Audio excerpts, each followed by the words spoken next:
صلی اللہ صلی اللہ صلی اللہ صلی اللہ صلی علی نبینا صلی علی محمد صلی علی نبینا صلی علی محمد۔ محرم کے زمانے میں پنجے اٹھا کر کے ناچنے کی عادت اکثر لوگوں کو تھی، بہت سارے لوگ۔ ایک طرح سے اس میں عبادت کا تصور نہیں تھا لوگوں کو، بس یہ کہ انٹرٹینمنٹ کرنا ہے، کیونکہ عبادت اس طرح سے روڈ اور گلیوں میں ناچ کر کے تو ہوتی نہیں، نہ وہ امام حسین کو راضی کرنے کا مسئلہ ہے، نہ رب تبارک و تعالیٰ کی بارگاہ میں کچھ پیش کرنے کا مسئلہ ہے۔ اگر اتنا ہی عبادت کا شوق ہوتا تو مسجدوں میں پنجے لے کر بیٹھ جاتے ہیں، قرآن پاک پڑھتے ہیں۔ سب کو معلوم ہے کہ سب سے افضل جگہ یہ ہے، وہ انٹرٹینمنٹ کرتے تھے۔ اب ہوا یہ کہ ہم نے کہا کہ یہ بے حرمتی ہو رہی ہے، مولا حسین کے نام پر بے حرمتی ہو رہی ہے۔ اصل بات، پنجہ تو آج تک امام حسین کا ملا نہیں، پنجہ ملا نہیں۔ حضرت عباس علمبردار کے پنجے کٹے تھے، یہ سنا ہے، روایات بھی، لیکن اس کی شبیہ، اس سے ملتی جلتی تصویر کچھ ملی نہیں۔ اب رہی بات تعزیہ کا مسئلہ، تعزیہ جو ہے اس کا مسئلہ مختلف ہی ہے، اتنا میں بتاؤں گا، کنفیوز نہیں ہونا۔ تعزیہ کو شرائط کے ساتھ اگر بٹھایا جائے تو جائز ہے، لیکن وہ شرائط پورے کرتے نہیں لوگ، اور ہم نے اگر اتنا ہی شوشہ کھول دیا تو بڑے بڑے دروازے لوگ کھول دیں گے۔ بات صرف اتنی تھی تعزیہ کی، امام حسین کا جو روضہ ہے اس روزے کی شکل کی کوئی چیز بنا کر کے آپ نے رکھ دیا، تو کسی بھی بزرگ کے روزے کی شکل بنا کر کے رکھنا مستحسن ہے، کوئی حرام کام نہیں ہے، ناجائز نہیں ہے۔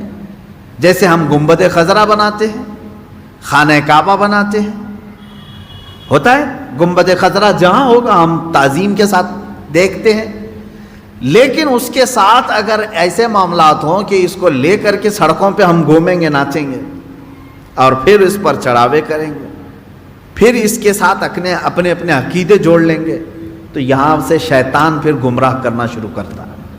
خیر یہ بات الگ ہے، تعزیہ کا مطلب۔ رہی بات پنجے کا، پنجے کی جو لاجک ہے وہ نہیں سمجھ میں آئی، مجھے کوئی سمجھا دے۔ میں نے اس سے قبل بھی بہت پہلے ہی کہا تھا، میں خود اٹھاؤں گا۔ پنجے کی کیا خصوصیت ہے؟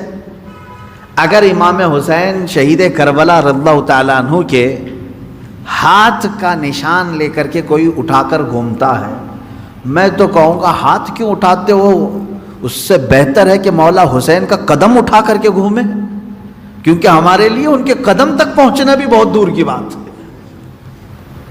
قدم اٹھا کر کے کوئی گھومتا ہوا نہیں دکھا مجھے، کوئی تلوار اٹھا کر کے دکھا۔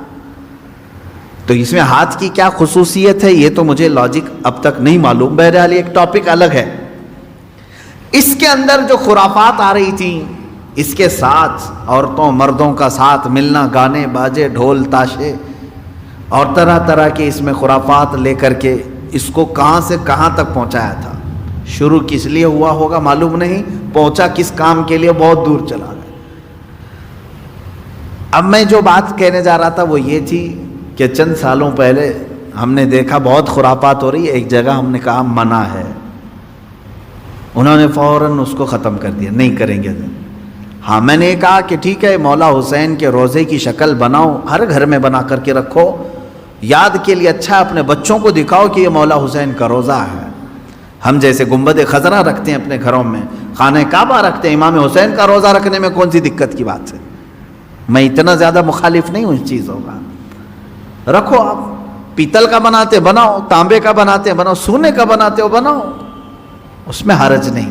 ہم جس چیز کی مخالفت کرتے ہیں وہ خرافات و حرام کاریاں جس کو باہر سڑکوں پر کیا جاتا ہے، میں اس کا مخالف ہوں۔